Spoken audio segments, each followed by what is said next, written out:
From Illinois Soul, this is Dialogue. I'm Kennedy Vincent. Dialogue is an exchange about culture, straight from the soul.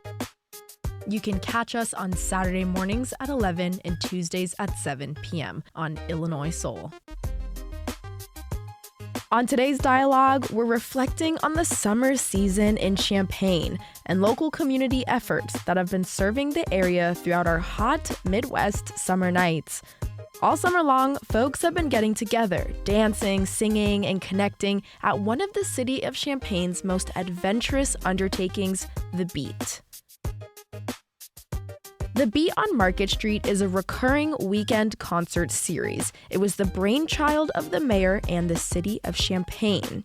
After violence grew in the community in 2023, the city of Champaign wanted to do something about it, creating a safe space and a new nightlife outlet. As they spearheaded the vision, they brought on local voices for the community. Today, we're starting off the conversation speaking with Mayor Deborah Finan and Dante Scott, the Beat's entertainment manager. Later on, the Dialogue team went out to the Beat and we spoke to a few locals enjoying their night. Thank you both so much for joining me today. Can you introduce yourselves to our listeners? I'm Deb Finan. I'm the mayor of the city of Champaign. I've been mayor for about 9 years. I'm Dante Scott, a.k.a. DJ Slim, owner of Slim Entertainment. Mayor Finan, what is The Beat and why did you feel there was a need for these spaces to be created? You should be asking Dante what The Beat is. The Beat is for people much younger than me. But actually, it's interesting. It's been a diverse age group, too. Mm-hmm. Oh, yeah. The Beat is a downtown entertainment district that really started about this time last year. We were approached by some downtown business people that were saying, we need to do something. Right? We need to bring more people back downtown because the pandemic, their habits had changed. We also needed to provide a space for people to enjoy themselves in a safe way and, really think about what kind of entertainment did people want and need. And so we had this amazing staff that really went out and started interviewing, I'll say kids because I'm 57, but, interviewing people in the community who were part of what we refer to as the pop-up parties, right? They were finding spaces wherever they could to listen to music, to hang with their friends, to just be together. And it was causing some safety issues throughout the community. But most of the people who were participating were just looking for a chance to be with their friends and to find a space where they could listen to music and be together. And so that was really the driving factor. And then our staff really spent all last winter planning and working on it.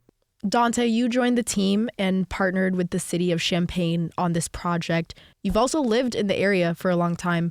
What did it mean for you to join this initiative and provide entertainment for the Champaign-Urbana locals?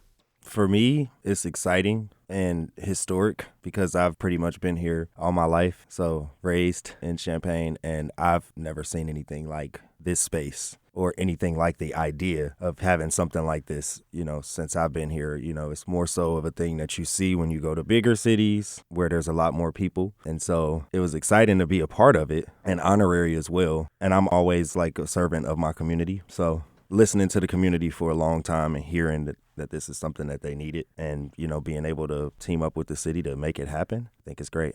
So what does The Beat mean to you? The Beat is a place where you can come and dance with strangers. You can see folks that you've never seen before, folks that you haven't seen in a while, or folks that you hang out with all the time. I've seen so many new faces, so many familiar faces. It's a place where you can come and enjoy yourself and feel safe in these crazy times right now. I think that's very important. And it's also providing a space for just a demographic in general that's not really represented a lot around Champaign or even just in general. So for so long, there hasn't been spaces, for certain music genres, for certain ages, for certain race demographics. And so being able to be in this space and be inclusive of everyone and make people feel like, this is my city and I love being here. I think it's something that small cities around the Midwest will replicate, and folks will come from miles to see the beat. And they are. Yeah. I mean, we're getting people from all over. Yeah. I talk to people from Kentucky, Indiana, especially the surrounding cities. I have people calling like, we heard about the beat all the way over in Peoria. And our bands are coming in from these surrounding towns. They're having a great time. They're loving it. They go back and they share it with other people. They're wearing our shirts. And so Was the city expecting this type of growth? I think we were hopeful. I think for as long as I can remember, and I'm a native dude, there has been this undertone of discussion of we're missing this middle age group. We don't provide anything for them to do. How do we encourage businesses or others to provide a place for them to be, right? I mean, we talk about a safe space, and that's important. But even before gun violence was, the top of everybody's minds every day, there was this underlying piece of we are losing people in our community to other cities as they, graduate, because what is there for them to do here? And we were losing great talent and amazing people. And so there were a lot of side discussions, but never any big solutions. And I'm not saying that the beat is going to fix everything in the city of Champaign, but it's going to sound silly, but you almost get emotional when you're out there if you're a part of it, because even for the people who are participating, because it is what our community is, but you never see it all in one space together, right? So it is incredibly diverse. It's diverse culturally and racially, but also age, right? Yep. So you're seeing 19-year-olds, but you're also seeing the 50-year-olds, and everybody is just having a great time, and Dante's, orchestrating it all. But it's been really fun to watch it happen. And we went from, I think, like 500 or 600 wristbands maybe that first night, and I think we've topped out at about 1,800 wristbands. And so it is getting well known, and people are following it on social media, and they want to know what's going on, and we're learning. It's a pilot project, so every weekend is a little bit different as we tweak it, but it's been really fun. I love that the beat has this summer essence. When I went, it felt like a nostalgic block party. Yeah. Everyone was just enjoying the energy. Dante, what was your goal going into this? What was the goal to create a space for the people as you pick different acts and DJs and entertainment? I think it's two sides. So there's a space for the community and for the party goers, for the people that are looking to be entertained, but it's also a space and an opportunity for local talent. And I mean, just talent in general. We brought a band just this past weekend all the way from North Carolina. They drove 14 hours to come and perform in Champaign. And they said that it was one of the best experiences that they've had. And for our local artists, it's so much deeply rooted talent in Champaign, from art to music to literature. So just being able to have a space where artists, bands, instrumentalists, musicians can come and express their talents, express their musicianship, and get themselves out there. A lot of the local businesses in the area, a lot of these people that we're bringing onto the beat stage, they don't normally get booked in the downtown area. So now they're starting to get booked in the downtown area. Our DJs, they're starting to get booked in the downtown area. They're starting to drop the notion or the narrative that it might be bad to have a DJ. It might be bad to have hip hop, And so this is shaping what that could look like. I want to speak to the entertainment grant piece too. So the beat downtown is really the entertainment district, and the Market Street stage is really what we've been talking about. So the beat is a little bit wider. And part of what the city's been doing is we have some entertainment grants for our local businesses downtown to try to encourage music throughout our downtown and on different days. So it's not always just the Friday, Saturday, but if you want to have something early because Market Street's not starting until 9 or 10 o'clock at night, there's an entertainment entertainment grant that helps you provide music. And then that's exactly what Dante is talking about, is suddenly there's this recognition that there's going to be 1,800 people downtown that want to hear a different kind of music than maybe traditionally was played. And, those are customers with dollars to spend that are going to help your business. And it really is, we were already this community, but I think it wasn't part of our downtown scene, and it's becoming part of our downtown scene. Yeah. Can you tell us about the long-term goal of the entertainment district? So we're a pilot project. So, at the end of the summer, probably late fall, early winter, staff will come back and kind of evaluate what went on, what we could do better if we do go forward with it. I think one of the really important metrics we'll be looking at is, did it have an impact on the businesses? So, it's always been this twofold project of providing a space and place for people, but also we're trying to lift up our local businesses. So that means if you're out at the beat, buy a hamburger before you come, or, have a glass of wine or a beer or whatever it may be, and then head over, because we really do want it to have an impact on them. And we'll be able to tell that from our food and beverage tax revenues. And we're going to need that increased revenue to be able to pay for it in the future, because we're not charging for it, at least not yet. And, if we did charge, it would be a small cover charge to just try to recoup costs, but we've got to be able to figure out ways to afford it. I think next year it will naturally change a little bit, because we've got the Plaza project downtown as well. So we're going to have a stage at either end of downtown, assuming Market Street stage stays, or the Market Street area stage will sort of shift to that stage at the Plaza. So it's going to be a transition year either way. I'm hopeful that we'll end up going forward with it. It's just been such a fun summer, but I think it's going to require way more staff than what we have, because I think everybody is exhausted, because we've got the entire city organization running an entertainment district. That's not their primary goal. And then we also, I think, are going to need some increased policing, whether that's security or that's additional police officers. I think that's a question for the chief. But we've seen some weekends where, we have adequate staffing, because we do need increased officers downtown. We just have more people down there. And I think their goal is to keep everyone safe, not to harass people. But if there's a major call because something else happens, they leave the area, and then we're left without. And so we're gonna need some increased staffing to be able to continue to run it. Why was it important for the city of Champaign to bring other community partners on board for this project? Oh, I think that's kind of been the model for us lately. Really, since the pandemic, that's been how we've been operating. We recognize that there's some things we're really good at, but one of the things we're really good at is figuring out who the right partners are in the community and working with them. And also, Dante talked about lifting others up, right? So we want to build capacity in the community so that it isn't always government that's coming in to do it. And so we partner so that we can help build that capacity. Dante, as a partner on this project, what is the importance of bringing other community voices and advocates in on this?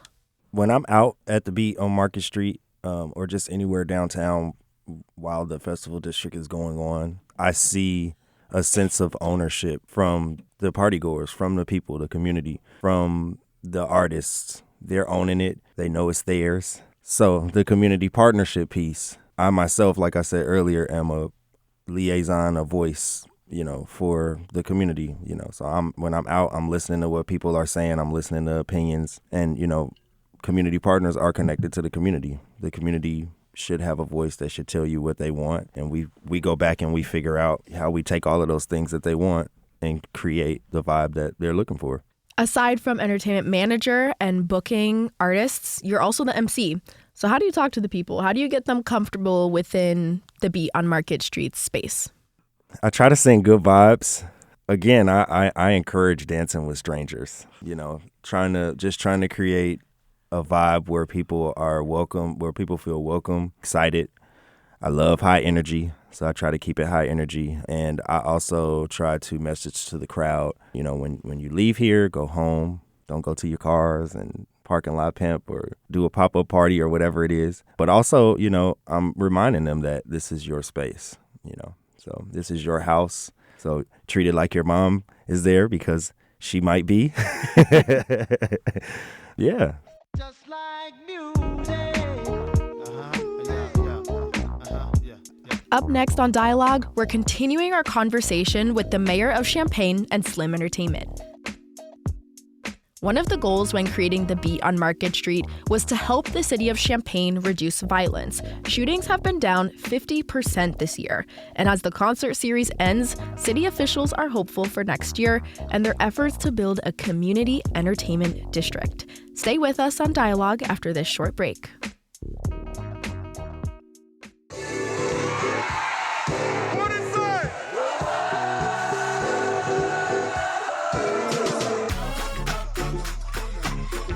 From Illinois Soul, this is Dialogue. I'm Kennedy Vincent. Dialogue is an exchange about culture, straight from the soul.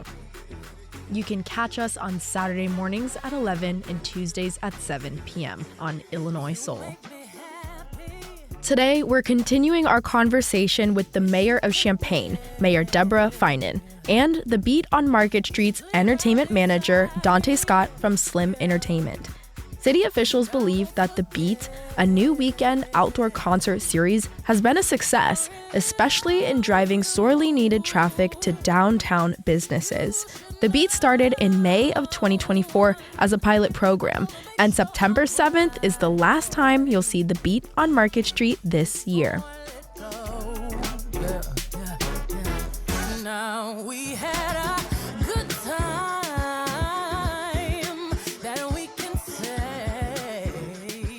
Mayor Finan, I want to talk to you about safety for a minute because the goal is to create a safe and comfortable environment for everyone attending, but we can't address that if we don't address the recent shootings and problems that we've been seeing happen in the community, and not just in downtown, but in Champaign-Urbana. What have you and the Champaign Police Department been working on to be proactive against any type of violence in this space? I think our space has been a safe zone. We have security. We have first followers as well who have been out there, which has been fantastic. You're wanted, your bag is checked. I'm not going to say it's perfect because nothing is perfect. I also think Dante's messaging makes a difference because people are respectful. I mean, you get the occasional bar fight kind of thing, but I think for the most part, people are just joyful to be out there, and they recognize that if it becomes an unsafe space, the city can't sponsor it. This isn't a private entity. This is the city of Champaign. And so it's got to be a respected place and a safe space. Community-wide, we have our violence prevention blueprint. City of Champaign took our ARPA funds from federal government. We put about $9 million into programs that were directed at reducing violence in our community. And some of it was policing technologies, license plate readers and cameras and things like that for our police. The rest of it was really partnerships with our community organizations, trying to get at root causes. And so how do we lift up kids and families and make sure, like First Followers, again, is there with reentry programs, and we're working on everything from donations to Unit 4 schools to help with, reading and all of the rest of it, to CU Try that's doing trauma resilience and counseling and working with victims, families. We are working really hard to reduce violence community-wide and then be able to have spaces like the Market Street stage and the entire Beat area that really celebrate who we are as a community. And just to touch back on your community partner question, having those community partners like First Followers, CU Trauma Resilience, all of those people are also conduits for the city to be able to say, what does the community want? And also it helps for people to see those faces. It allows them to be able to say, okay, maybe I should respect this space, because I see Joe Blow over here from XYZ and I don't want them to see me acting like that. Holding each other accountable. Absolutely. Yeah, for sure. Where can people learn more and follow along to stay up to date on the event and future performances? All right. You can check us out at thebeatchampaign.com. We are on all social media platforms, I believe, Twitter, Facebook, and Instagram at The Beat Champaign. Make sure you go and follow the social media page because there'll be a lot of changes and updates and all of those things. You will want to stay tuned and know what's going on and look out for recap videos and all of that good stuff to be posted. You might see yourself there, and we're hopeful to be able to continue this. So yeah, we are hopeful. And I think figuring out how we're going to pay for it and just how we're going to iterate it to make sure that it's well staffed is, that's the piece that we'll have to work on throughout the winter months. But it's been, I think, wildly successful. And Dante, you've done a great job. Well, thank you, Mayor. Thank you both for this dialogue, and congratulations to everyone involved with The Beat.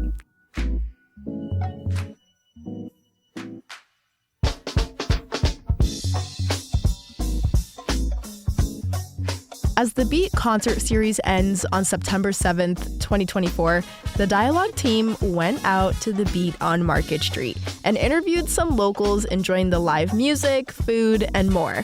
My co-producer, Penny Bradford, shares more.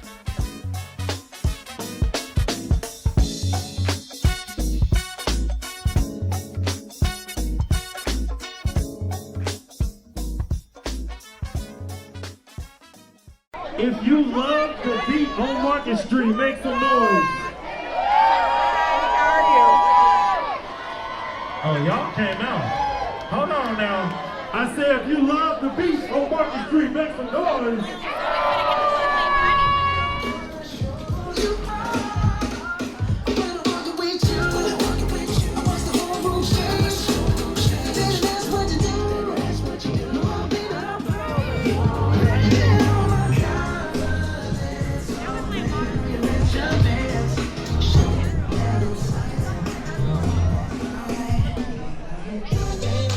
I'm Penny Bradford, and I'm here at the Beat on Market Street, talking with a few fellow community members about the new addition to the entertainment district and hearing their thoughts on the city's response to recent violence in the community. Here's what they had to say. Oh my gosh. The night at the Beat is like sleeping in your bed floating. It's like enjoying yourself. It's like in the pool swimming and you're like floating. Fun, nice vibes, nice people, police protected. First of all, I feel like it's cool because you get to see the community, right? I love the weather. It's like warm nights most of the time, and when you're dancing, it gets hot. Always vibrant, It's so important to have a safe space. I feel like the Beat is a safe space. I feel like a lot of times we get stuck with the student life and being around students, but you could go to the Beat and you could find community members, right? It's so important to have a positive space so we all can be safe. So many people dying from the gun violence. We got to do better. We got to make better choices. We got to protect ourselves. Life is too precious. You just got to come here with good people. If you don't come here with good people, then you ain't going to have a good time.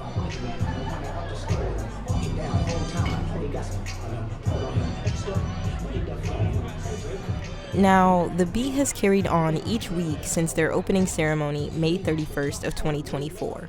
And some attendees said they noticed a difference in security, particularly when there's an increase in violence in the community. Although violence has never been a serious problem at the Beat, some see the added levels of security as a precautionary measure, while others feel it's sending a different message. I have something to say. I've always felt safe in the Beat, before and after, the shooting. I think, I get it in their perspective, like, oh, we're trying to increase safety. But I think okay, sure, like maybe you do your security thing right at the entrance, but I agree though that I feel like there was a younger crowd earlier on as opposed to like this older crowd. I don't mind it either way, but it does change the dynamic a bit. But for the beat, it's different. It's different. Like the vibe is different. The security is different. It's just like suddenly the threat is there, suddenly it's not. It's the same town. It's the same people. It's important to note that for some, increased levels of security doesn't always mean ensured safety. And with recent cases of police brutality and gun violence, there is still uncertainty as to the best solution for keeping events like this safe. The success of the beat reveals Champaign's yearn for fun and safe events that inspire the entire community to come together. With the event coming to an end and students making their way back to campus, residents will have to make their final appearances by Saturday, September 7th. It's the last night of this downtown street festival, although there are still plenty of other events in downtown Champaign to catch. Experience the community, live music, and local vendors before the summer is over. From community members, Danica Wilson. My first name is Autumn, last name Powell. Yo. First and last name is a lot, but I'm going to say my Instagram name for you. My Instagram name is Deja Vu. Ariana Cano. Diana Goulart. I'm K Cole. and I'm Penny Bradford, and you're listening to Dialogue. We gotta rise up. It's gonna take a community. It's gonna be a community, not just one person.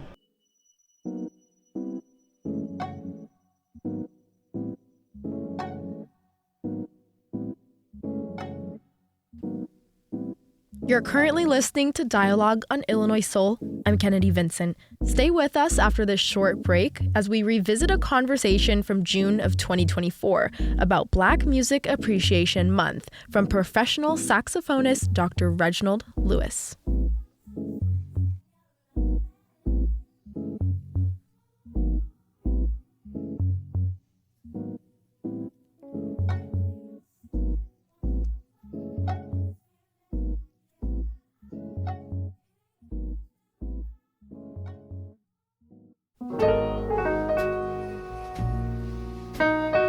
From Illinois Soul, this is Dialogue. I'm Kennedy Vincent. Dialogue is an exchange about culture, straight from the soul. You can catch us on Saturday mornings at 11 and Tuesdays at 7 p.m. on Illinois Soul. You're currently listening to a dialogue segment that was recorded earlier this year in June of 2024. June is Black Music Appreciation Month. It's the annual celebration of African American music in the United States. It was initiated as Black Music Month by President Jimmy Carter, who decreed that June would be the month of Black music.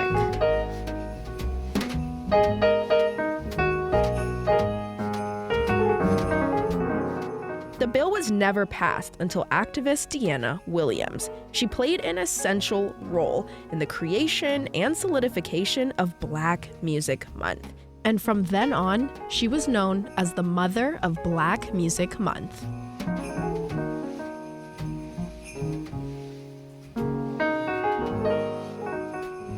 Music and song formation has been a preservation technique for African culture, and slavery is a significant part of Black music's origin and our historical evolution. Africans have maintained their stories of culture through the language of songs. Black Music Month recognizes genres like rap, jazz, soul, funk, hip-hop, and more.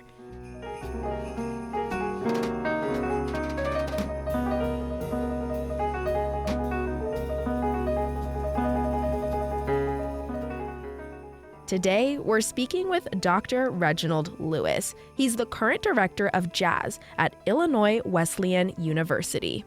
He's been playing the tenor saxophone since high school and realized it ran in his blood after learning to play from his legendary grandfather, Robert Bootsy Barnes, who was also an American jazz tenor saxophonist. The Dialogue team sat down with Dr. Lewis to talk about his journey as a musician, the art of jazz, and he gave us a history lesson for this June's Black Music Appreciation Month.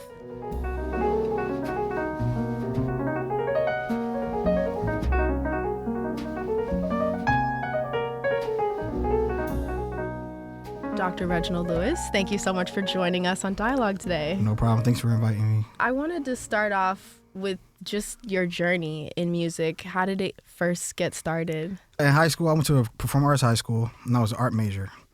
My mom was looking for a high school for me to go to, and my grandma had like connections in the city. She was very into the arts. She was a poet, Sandra Turner Barnes. So this high school, creative arts, I never heard of it, and she said you should go here because I could draw. She knew I could draw since I was little.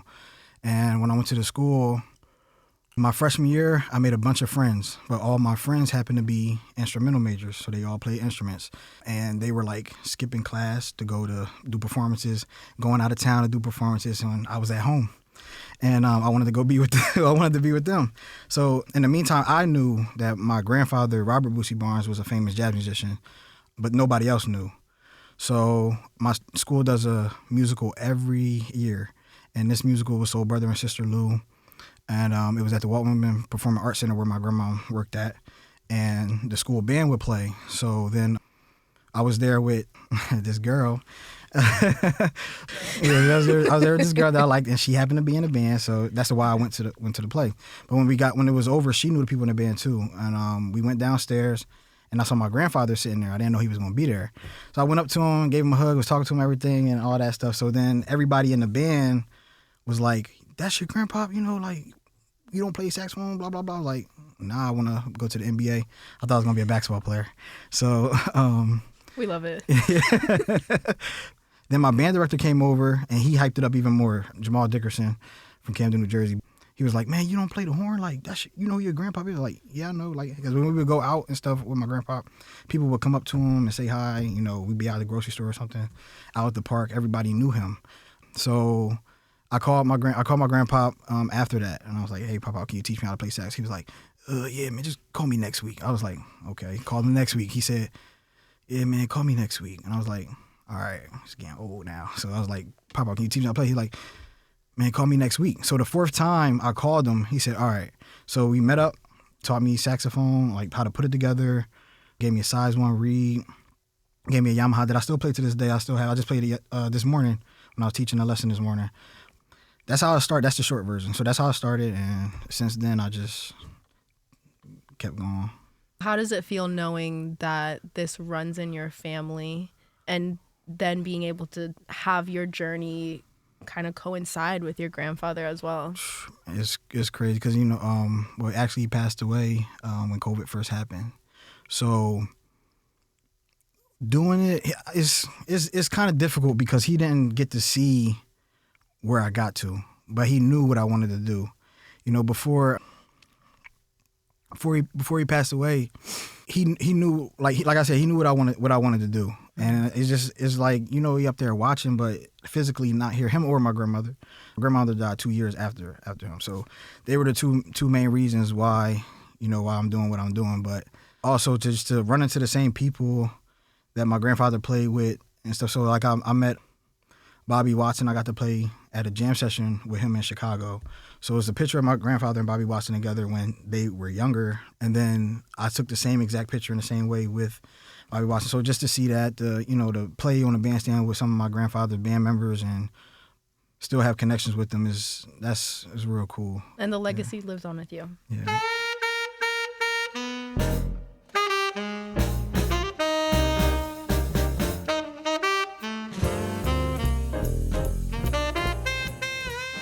Right now, you're listening to Robert Bootsy Barnes. This is Reginald Lewis's grandpa.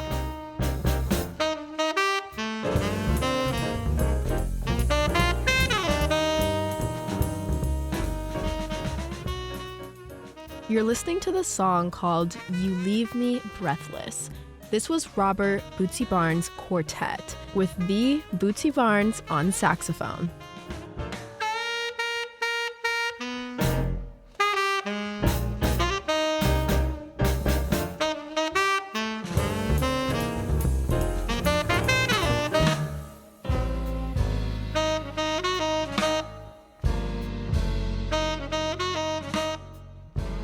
Let's talk about your own music. Where do you personally draw inspiration from? From things that happen in my life, from sounds that I may hear experiences that I've been through and the sounds that I like. That's where I get my inspiration from. June is Black Music Appreciation Month. I want to ask you, how does music liberate you in your artistry? Let me feel free to do what I want to do, make the sounds I want to make. And it's just speaking. When we improvise in jazz, we telling a story all the time. When you write a song, you're telling a story. We may not have lyrics. We can make lyrics, but even the music that doesn't have lyrics, it's still telling a story. So we're putting ourselves out there for people to listen to. Our voice is being listened to through these notes and rhythms and chords. Do you feel like jazz is appreciated in 2024? Haha. I will say some appreciate it more than others. You know, when I go to perform, there are certain audience members that come to every performance, and you know they come support everybody, every jazz event. I do believe that it's appreciated, but not as much as, you know, the popular music is what we call it. Mm-hmm. But I appreciate it. Yeah. A lot. That's what matters. Do you feel like there's a newfound age of jazz coming out, though? Oh, yeah. Music is always progressing. And I'm like an older person. I like the bebop, Charlie Parker, Dexter Gordon. But the music is evolving into new people. You got new artists coming out with new music. Like my friend Arnetta Johnson, but she got this thing, Disruptive Jazz. She has an album out on Apple Music. You know, just people taking this music to greater heights and new things like this happening. Emmanuel Wilkins, another one from Philadelphia. That's all I can think of right now off the top of my head. But yeah, the music is it's evolving always.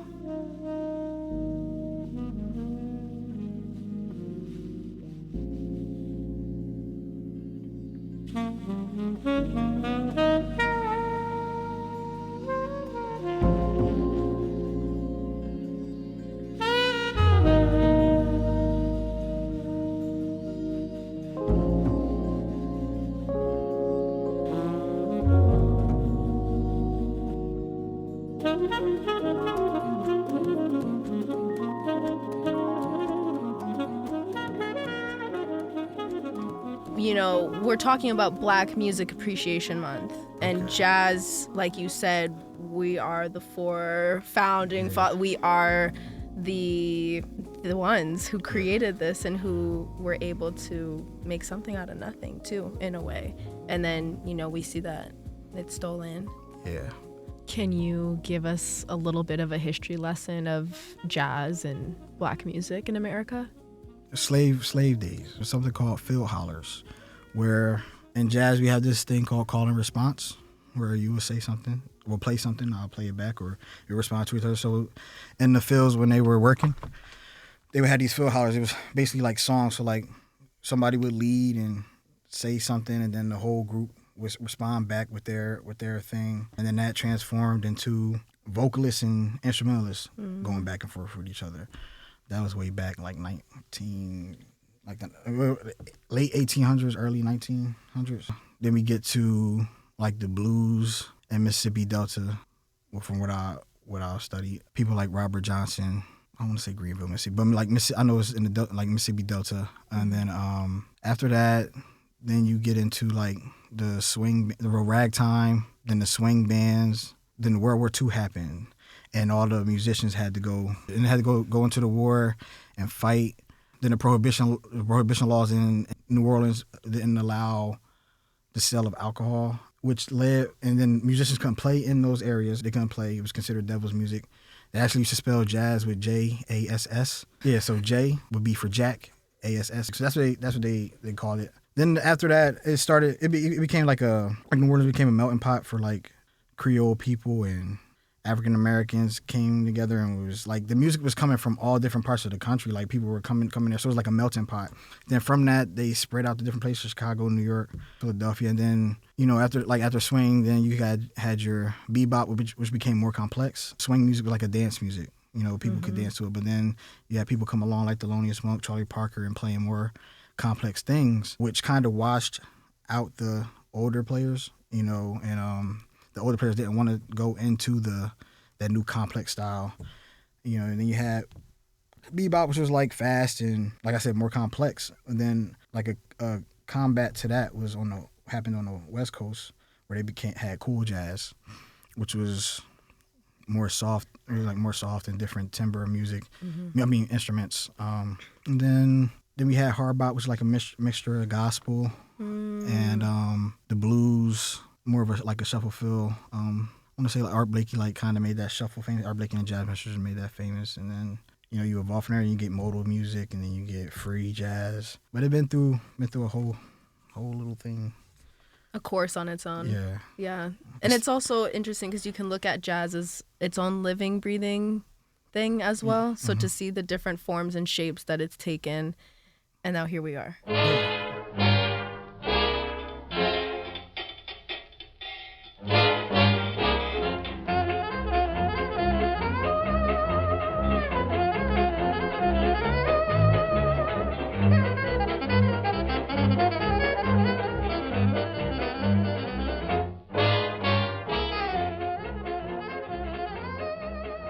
I want to talk about your experience as a Black male jazz artist.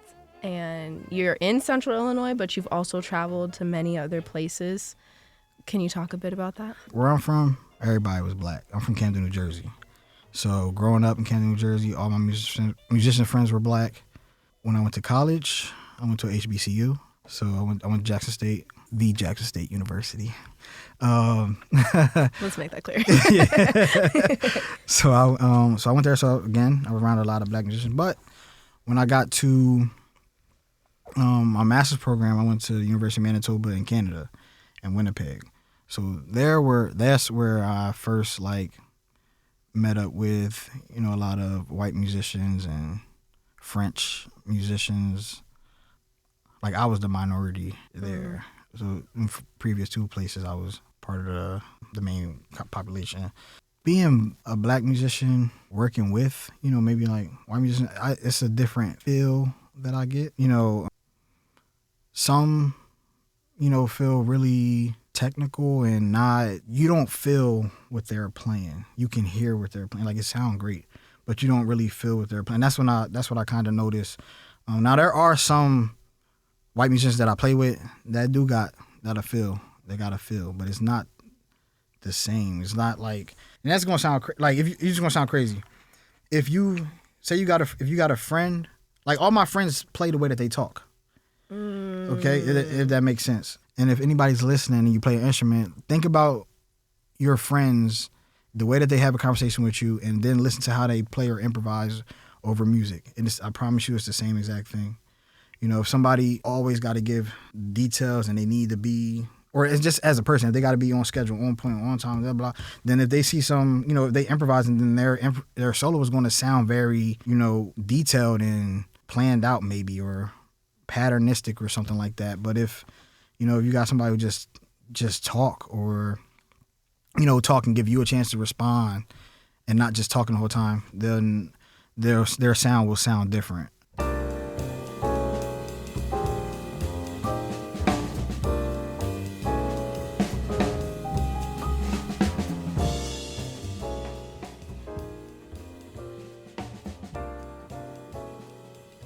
We're speaking with Dr. Reginald Lewis, and this is one of his original songs called Blues for the Village, with his group, known as the Simply This Quintet. And you can find their latest album on Apple Music.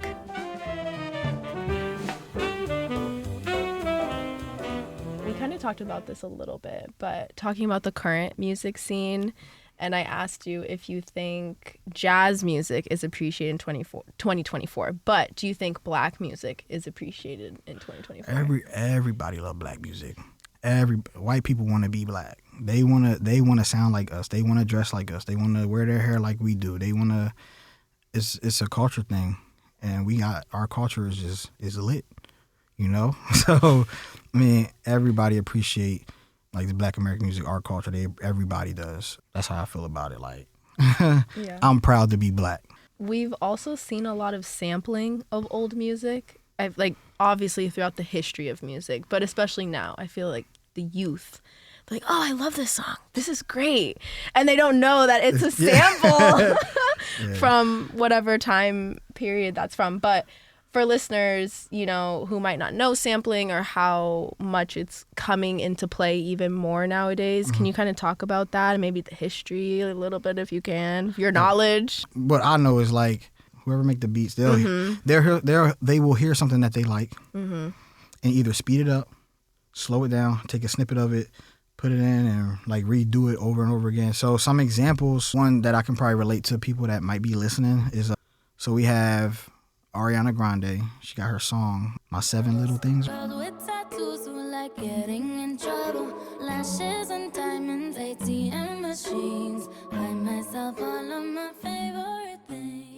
Then John Coltrane had a famous recording of My Favorite Things.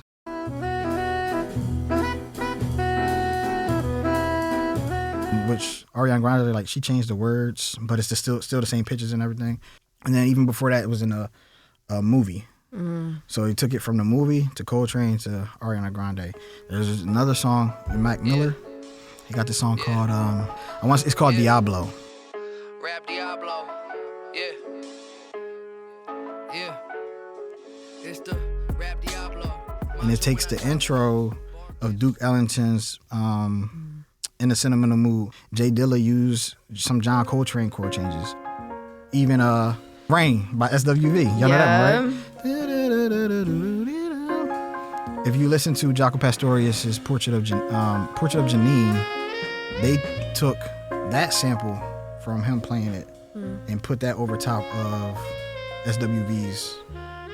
It's just, like you said, it is funny when kids be like, oh, I like this song, but like, we was listening to that 13 years ago. You sampled it from 13 years ago. How do you think African Americans have maintained their stories of culture through the language of songs? Feel like they put their heart and soul into it. Put their stories, like I said before, put your story into it and let it be heard by the public. What would be your advice to young and up-and-coming jazz artists who just want to get back to the root of things? Do your research. Go back and listen. Ask questions. And don't give up.